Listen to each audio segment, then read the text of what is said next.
Cancer happens all too often. It's important that everybody gets some very broad education like we're trying to provide tonight, because cancer is very common. It is the #1 cause of death last year in Singapore. I think the number is roughly 25% of the deaths in Singapore were due to cancer. And the number of patients in the world who are either being diagnosed with cancer, who are dying from cancer, or who are living with cancer is increasing rapidly. It's estimated that by the year 2020, there will be 75 million people in the world living with cancer.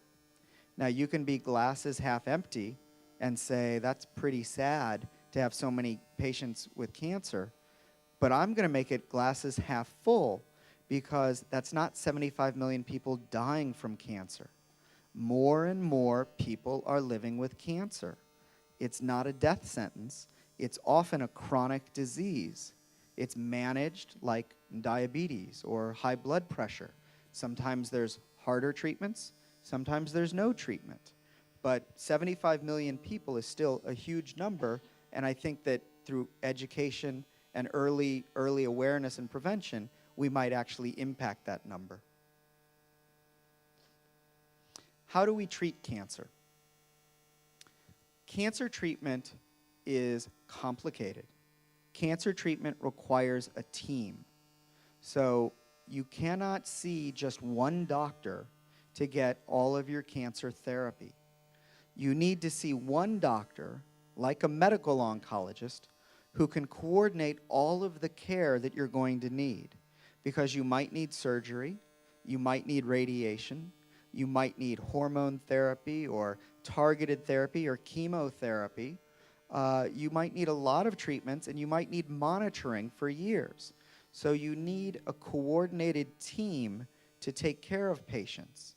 Someone who's comfortable working with lots of doctors and can explain to you what's going on, provided that's what you want. You want to know what's going on. So I break cancer treatment down into two groups. There is what we call local therapy, and then I'm going to have a slide about systemic therapy. Local therapy means getting rid of the visible cancer. So I'll use the example of a woman with a tumor in her breast. The woman may have a 2-centimeter lump in her breast. And if we remove it with surgery, whether it's a big operation or a small operation, local therapy means removing the tumor completely. And you can tell patients, after it's been removed, it's in the pathology department, it's in a glass jar. You are potentially, and I use the word potentially, cured after just local therapy.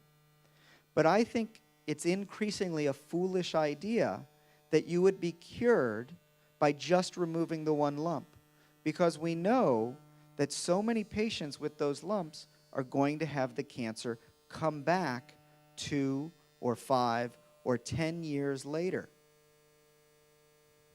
Systemic therapy answers that problem, addresses that problem. We know that based on how big is the tumor, or as I said, what flavor is it, what kind of aggressiveness it is, what is the likelihood that microscopic cancer cells have already gone through the blood vessels or the lymphatic system and have taken up shop long before you met someone who removed the lump in the breast. So I don't think about recurrence, I think about persistence. These cancers don't just come back from nowhere. They have been hiding out.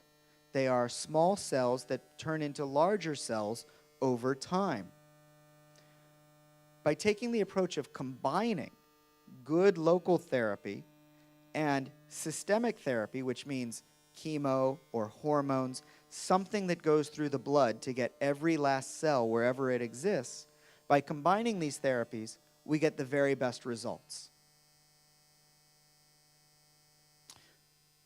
That's the general idea on how we treat cancers, local therapy and systemic therapy.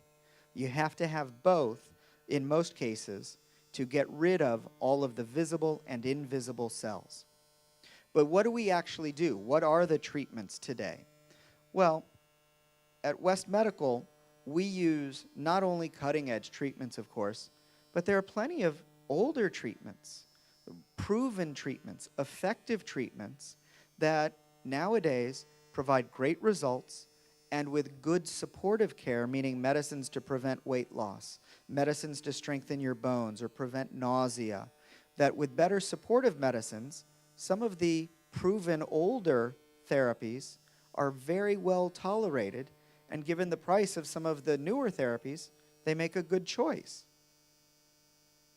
We also are completely committed to the cutting-edge therapies.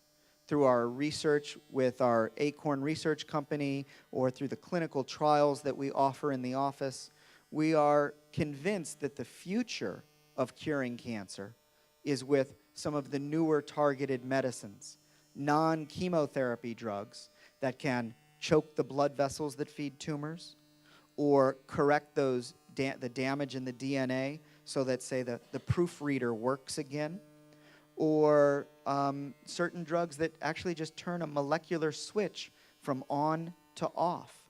There's a disease called chronic leukemia where the cells, the white blood cells, just keep getting made because it is literally a switch that gets turned on. And two doctors in the US invented a drug that turns the switch off and actually has turned that disease from fatal to long-term remissions.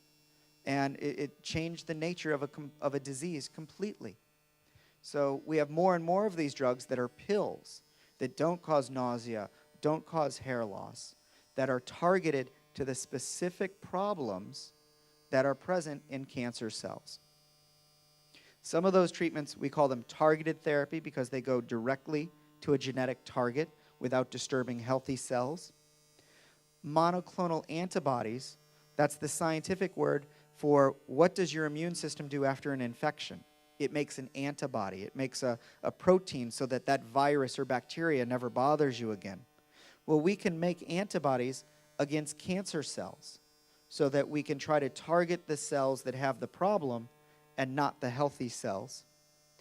We have the new drugs that block the blood vessels called anti-angiogenesis because cancer cells must be fed through blood vessels. They have to eat like every other cell, but they actually make their own blood vessels to feed off of our body. And a lot of new molecular therapies or immune therapies that can make the immune system more functional. One common misconception is that cancer patients have a bad immune system. I don't think that's the case. I think the cancer is just really tricky, and that what we can do is make your immune system better. It's not a failure on your part. It's an aggressiveness of the tumor.